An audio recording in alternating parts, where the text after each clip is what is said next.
하나님 말씀은 마가복음 11장 1절부터 10절까지만 보겠습니다. 1절부터 10절까지.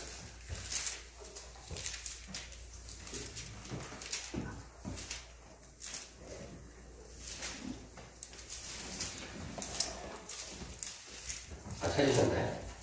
네. 찾으세요? 한 절씩 교독할 텐데. 한 절씩 교독합니다. 그들이 예루살렘에 가까이 와서 감람산 벳바게와 베다니에 이르렀을 때 예수께서 제자 중 둘을 보내시며 이르시되 너희는 맞은편 마을로 가라. 그리고 들어가면 곧 아직 아무도 타보지 않은 나귀 새끼가 매여 있는 것을 보리니 풀어 끌고 오라. 만일 누가 너희에게 왜 이렇게 하느냐 묻거든 주가 쓰시겠다 하라. 그리하면 즉시 이리로 보내리라 하시니 제자들이 가서 본즉 나귀 새끼가 문 앞거리에 매여 있는지라. 그것을 푸니 거기서 있는 사람 중 어떤 이들이 이르되 나귀 새끼를 풀어 무엇하려느냐 하며 제자들이 예수께서 이르신 대로 하라는데 이에 허락하는지라. 나귀 새끼를 예수께로 끌고 와서 자기들의 겉옷을 그 위에 얹어 놓으며 예수께서 타시니 많은 사람들은 자기들의 겉옷을 또 다른 이들은 들에서 뺀 나뭇가지를 길에 펴며 앞에서 가고 뒤에서 따르는 자들이 소리 지르되 호산나 찬송하리로다 주의 이름으로 오시는 이여 찬송하리로다. 오늘 우리 조상 다윗의 나라여 가장 높은 곳에서 호산나. 아멘. 예. 오늘은 얘기하지만 종료주일입니다. 종료주일이라는 것은 아까 우리 반전사님도 얘기했지만 우리가 이거 보면 8절에도 보면 예수님께서 마지막으로 십자가에 달리시기 위해 예루살렘에 들어가실 때 수많은 이스라엘 백성들이 나와서 그 앞에 겉옷을 깔고 8절에 나오죠. 들에 있는 나뭇가지를 길에다 폈다라고 되어 있어요. 여기에 깔았던 이 나뭇가지가 요한복음에 보면 종려나무라고 되어 있습니다. 당시 종려나무는 승리를 상징하는 나무였어요. 그래서 이때 예루살렘에 입성하신 예수님의 모습을 승리의 입성이다 라고 이야기하고 이것을 기념하여서 우리는 종료주일로 지키고 있습니다. 그래서 오늘은 이 종료주일과 관계된 마가복음 11장 말씀을 같이 살펴보도록 하겠습니다. 예수님께서는 이전에도 예루살렘을 여러 번 방문하셨습니다. 그런데 그때는 이 이스라엘 백성들이 이렇게 환호하지 않았어요. 그런데 유독 이 마지막 방문 때, 오늘 보고 있는 이 마지막 방문 때는 이스라엘 백성들이 막 겉옷을 깔고 종려나무 깔고 구절에 보니까 호산나 외치면서 막 열광하고 있습니다. 그 호산나라는 말은 주여 지금 우리를 구원하소서 이런 뜻이에요. 왜 그랬을까요? 그 이유는 한 가지. 예수님께서 나귀 새끼를 타고 예루살렘에 들어가셨기 때문이에요. 7절에 보면 나귀 새끼를 예수께로 끌고 와서 자기들의 겉옷을 그 위에 얹어 놓으며 예수께서 타시니 이렇게 돼 있어요. 그러니까 많은 사람들이 나와서 옷을 깔았다 이렇게 돼 있어요. 나귀 새끼를 타고 어미 나귀가 아니고 새끼 나귀를 타고 예루살렘에 들어간다는 것은 이스라엘 백성들에게는 아주 큰 의미가 있는 일이었습니다. 당시 이스라엘 백성은 수백 년간 나라를 잃고 주변의 강대국에 의해서 이 나라 저 나라의 지배를 받고 있었습니다. 우리나라도 그렇지만 나라를 잃으면 가장 원하는 것이 독립이죠. 그래서 백범김구 선생님의 김구 일지에 보면 그런 말이 있어요. 내 소원이 무엇이냐 하나님께서 물으시면 나는 주저하지 않고 대한 독립이요 라고 말할 것입니다. 기록되어 있답니다.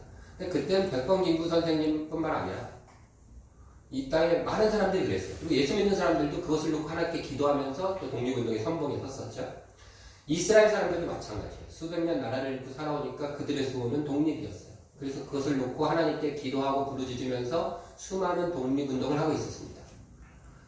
그러면서 그들이 붙잡은 하나님의 예언의 말씀 몇 가지가 있는데 그 중에 하나가 스가랴서 9장 9절의 말씀입니다. 띄워주세요. 한번 읽어봅시다. 시작. 시온아 크게 기뻐할지어다. 예루살렘 나라 즐거이 부를지어다. 보라 내 왕이 내게 임하시나니 그는 공의로우시며 구원을 베푸시며 겸손하여서 나귀를 타시나니 나귀의 작은 것 곧 나귀 새끼니라. 아멘.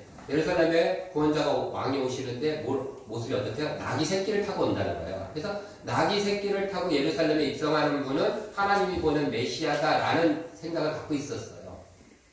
더불어서 이들은 이 말씀과 관계된 역사적인 경험이 하나 있습니다. 그것은 이 당시에서부터 한 200년 전에 있었던 일인데 BC 164년경. 그때는 이스라엘 사람들이 로마가 아니라 헬라의 지배를 받고 있었어요. 그런데 그때 대제사장의 셋째 아들이었던 유다 마카비라는 사람이 독립운동을 주도합니다. 유다, 벌써 유다잖아요. 그렇죠? 유다 마카비. 이 사람이 독립운동을 주도해서 독립군들을 모아 헬라랑 싸우기 위해서. 그러면서 이 사람이 예루살렘에 입성을 합니다. 근데 이때 이 사람도 똑같이 나귀 새끼를 타고 입성해요. 물론 그 사람도 당연히 스가랴서 말씀을 잘 알고 있었어요. 백성들은 그 모습을 보면서 똑같이 겉옷을 깔고 종려나무 깔고 호산나 외치면서 환호했어요. 열광하고. 그는 예루살렘에 입성하고 성전을 깨끗이 정화시키고 하나님 보낸 사람인 것처럼 헬라와 전쟁을 해서 승리합니다. 그래서 수백 년 만에 이스라엘에 왕가가 생겨요. 다윗 왕가 이후로 왕가가 없었는데, 그래서 하스몬 왕가라는 왕족이 생겨요. 그 사람의 가족이요. 그로서 100년을 다스려요. 독립이 이루어진 거예요. 물론 그 100년 기간 동안 점점 타락합니다. 하스몬 왕가. 그래서 결국은 100년이 지난 후 BC 63년경에 요번에는 로마에게 멸망당하는 거예요. 이스라엘이. 그래서 그것이 예수님 때까지 온 거예요. 그러니까 예수님이 나귀를 타고 예루살렘에 나귀 새끼를 타고 들어오시는 모습을 보면서 이스라엘 사람들은 그 옛날의 기억과 하나님의 말씀을 떠올리면서 그 옛날 200년 전에 하나님께서 헬라 사람들을 무찔러 주셨던 것처럼 이번에 로마는 이 사람을 통해서 하나님께서 무찌르시겠구나 라는 기대를 갖고 예수님께 환호했던 겁니다. 그런데 예수님께서는 싸우기는커녕 그 로마에 붙잡혀서 아무 힘도 없이 고문당하고 십자가에 달리시니까 이스라엘 사람들이 그것을 보면서 실망한 거예요. 그래서 제가 메시아 흉내를 냈던 사기꾼이구나 라고 생각을 해서 소리치면서 저 십자가에 못 박으라고 외치게 되는 겁니다. 불과 며칠 사이에 그렇게 바뀐 이유예요. 자, 이제 제자들의 모습을 한번 살펴보겠습니다. 1절과 2절 말씀 한번 읽어보겠습니다. 그들이 예루살렘에 가까이 와서 감람산 벳바게와 베다니에 이르렀을 때 예수께서 제자 중 둘을 보내시며 이르시되 너희는 맞은편 마을로 가라. 그리로 들어가면 곧 아직 아무도 타보지 않은 나귀 새끼가 메어 있는 것을 보리니 풀어 끌고 오라. 예수님께서 이번에는 예루살렘 향해 가다 말고 예루살렘에 가까이 오니까 멈춰 서시더니 제자들에게 저 맞은편 마을에 가서 나귀 새끼를 끌고 오라는 거예요. 그리고 그걸 타시는 거예요. 이 얘기를 들었던 제자들의 마음은 어땠을까요? 제자들도 물론 스가랴서 얘기를 알고 있는 사람들이에요. 그런데 예수님께서 심상치 않은 거죠. 이번에는 예루살렘에 들어가면 예수님이 뭔가 어떤 일을 행하실 것 같다라는 느낌을 강하게 받는 거죠. 그래서 긴장하면서 그렇다면 나도 마음의 준비를 하고 나도 예수님과 함께 목숨 걸고 로마와 싸우리라 라는 생각을 했겠죠.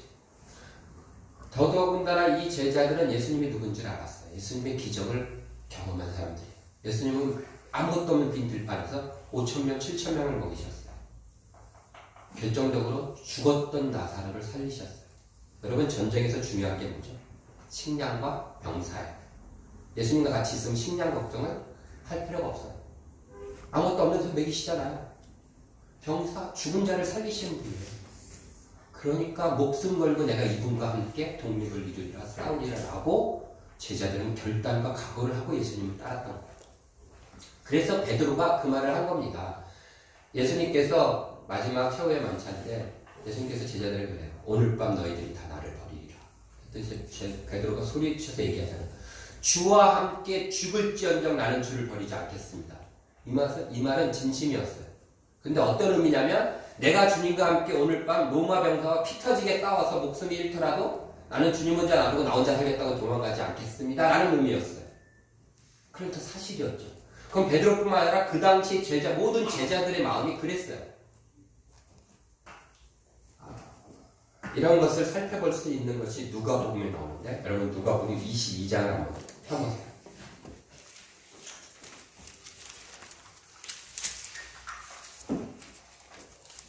이건 제 생각이 아니라 당시의 실제 제자들의 상황과 마음이었습니다.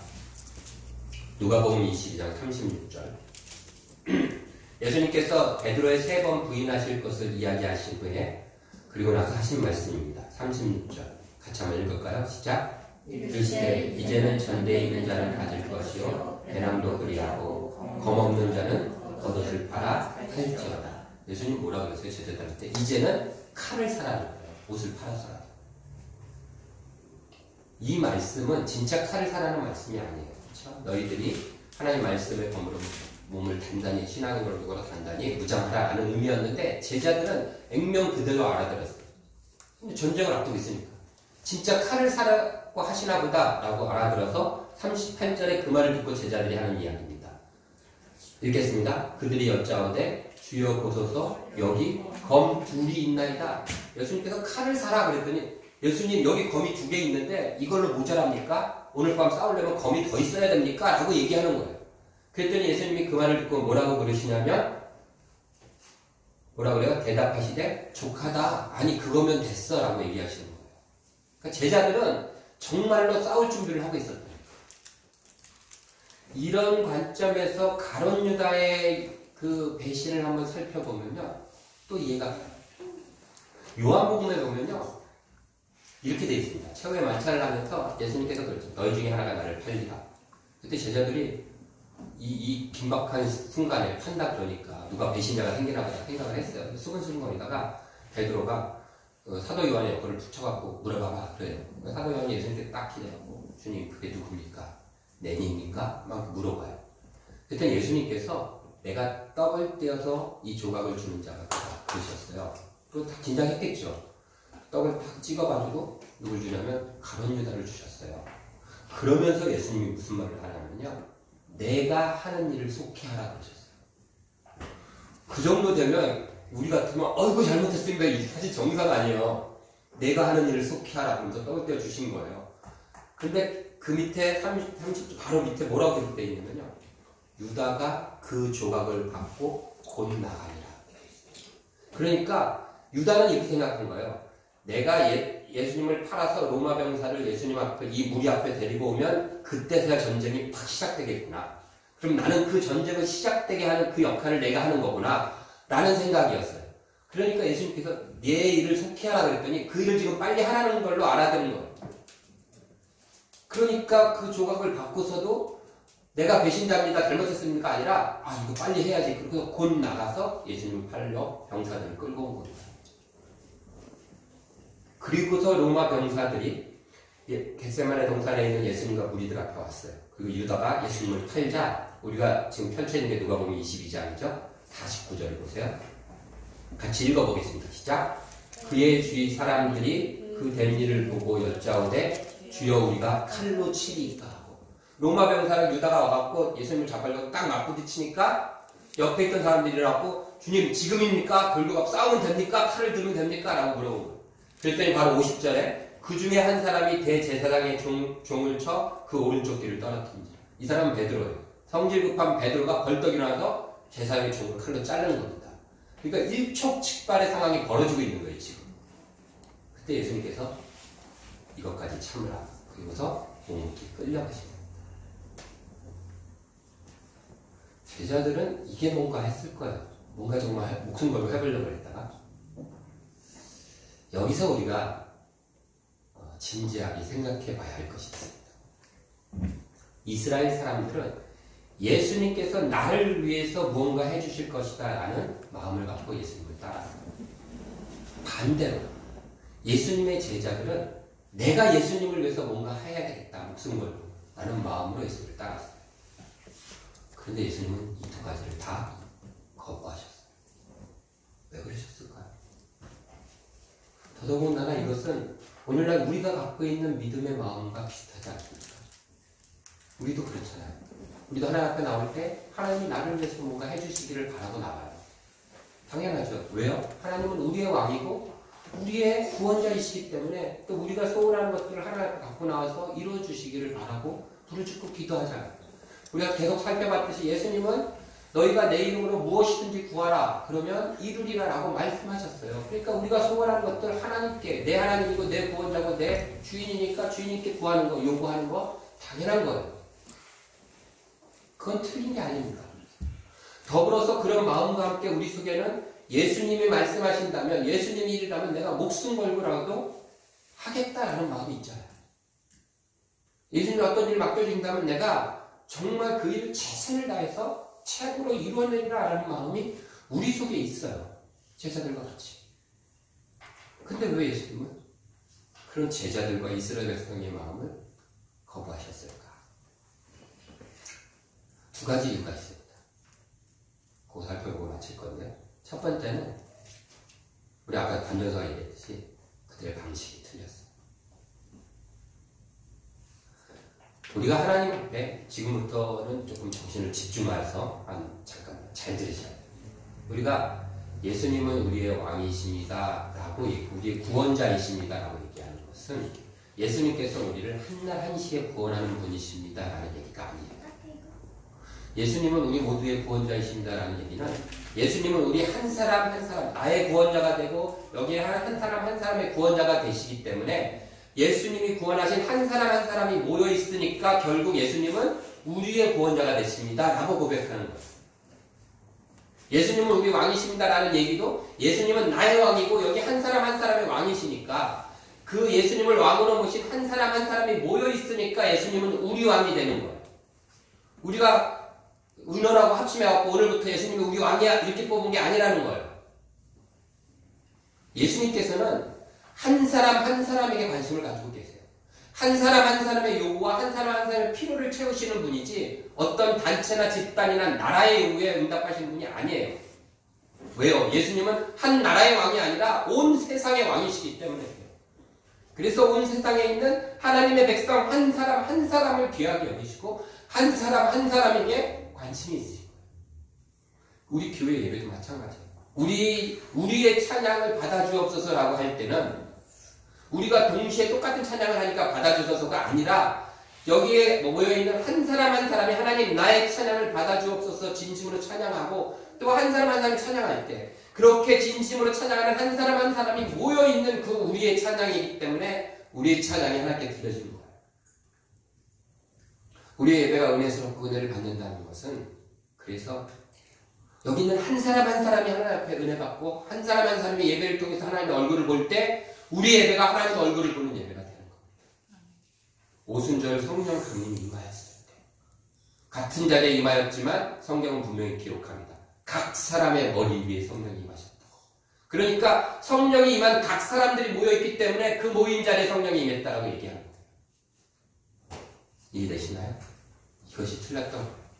당시 이스라엘 사람들은 우리 민족, 우리나라 하나님은 그들 한 사람 한 사람이 소중했던 거예요. 제자들도 마찬가지입니다. 제자들의 방식이 잘못된 것은 제자들은 생각했어요. 목숨 걸고 예수님을 위해서 내가 싸우리라. 내가 예수님 목숨 걸고 예수님을 위해서 무엇인지 하리라. 어떻게 보면 참 멋있는 것 같죠? 그런데 예수님께서는요. 우리의 목숨을 걸고 어떤 일을 하지 않으세요. 오히려 예수님은 예수님의 목숨을 걸고 우리를 살리신 거예요. 그렇게 소중한 우리 한 사람 한 사람인데 그런 우리의 목숨을 걸고 예수님께서 뭐 필요한 어떤 일을 하신다고요? 절대 그러지 않으세요. 순교는 믿음의 도구가 아닙니다. 순교는 믿음을 쫓아 살다가 당해지는 결과인 거지 내가 순교를 통해서 내 믿음을 보이겠다? 폭탄 테러랑 똑같은 거예요. 그게 이슬람의 잘못인 거예요. 순교자가 되기 위해서 내 믿음을 드러내기 위해서 순교하는 것 그것은 아니에요. 초대교회 당시에 그런 사람들이 있었어요. 순교자가 되고 싶어서 로마를 찾아가요. 일부러. 그래갖고 나 십자가 못 박혀 죽여주세요. 그래. 실제예요. 이슬람 폭탄 테러하는 사람하고 똑같잖아요. 순교는 믿음의 도구가 아닙니다. 내 목숨을 걸고 예수님 어떤 일을 하지 않으세요. 꼭 기억했으면 좋겠습니다. 더불어서 고난도 믿음의 도구가 아니에요. 고난도 예수님의 말씀과 믿음의 신실히 쫓아가다가 당하는 거예요. 내가 고난을 찾아갖고 막 고난을 행하는 게 아니에요. 그건 고행이에요. 그렇잖아요. 고난은 당하는 거예요. 순교도 당하는 거지 내가 순교자가 되겠습니다 하는 게 아니라는 거예요. 근데 제자들은 목숨 걸고 지가 피 터지고 싸우려고 그랬어요. 목숨 내고. 예수님께서 거부하신 거예요. 내일부터 고난주간이 시작되죠. 그 의미도 한번 생각해 보세요. 고난주간에 예수님의 고난을 생각하고 동참하고 싶다라는 마음 갖는 것까지는 좋아요. 그러나 예수님의 고난에 우리가 동참할 수는 없어요. 그건 예수님만 할 수 있는 일이었고요. 우리가 지금 여기서 금식하고 고통받는다고 예수님이 당하신 고난에 동참되는 거 아니잖아요. 그리고 예수님 그거 원하지 않으세요. 진정한 고난주간을 보내려면 예수님의 고난을 생각하면서 그것 때문에 내가 지금 살아가고 있고 내가 이렇게 평화를 누리는구나 라고 하면서 감사하고 감격하고 기뻐하는 것입니다. 그게 진짜 고난주간의 의미를 밝게 생각하는 거예요. 그래서 저도 고난주간 되면은 그래도 좀 뭐 즐거운 것 좀 피하고 벚꽃 구경 안 가고 이래야 된다고 몇 년을 살았는데 좀 벚꽃 구경 하려고요.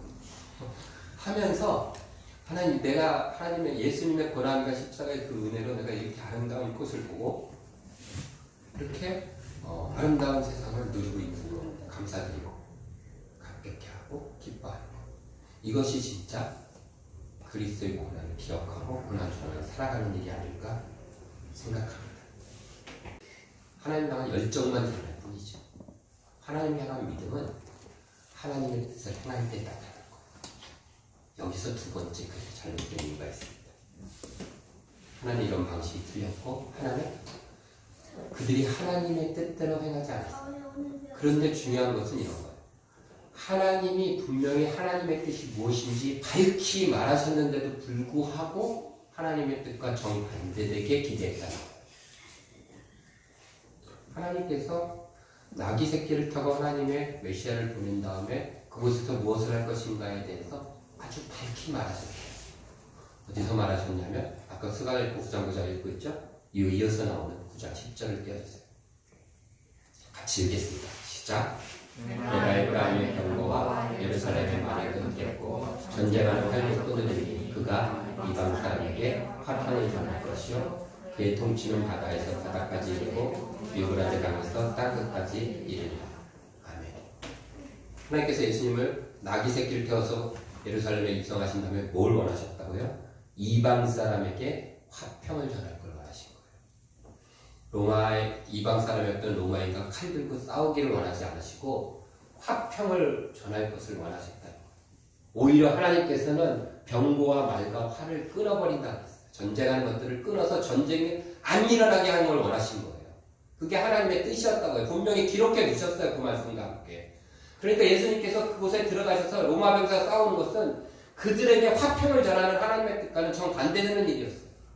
이것을 뻔히 알면서도 이스라엘 백성들과 제자들도 이 구절을 못 봤을 리가 없잖아요. 9장 9절 바로 밑에 10절인데 그럼에도 불구하고 정반대되게 그 이방 사람인 로마 병사들과 칼 들고 싸워야 된다고 요구했던 그들이 잘못된 거예요. 하나님의 뜻을 행하지 않은 잘못된 기대를 했던 것입니다.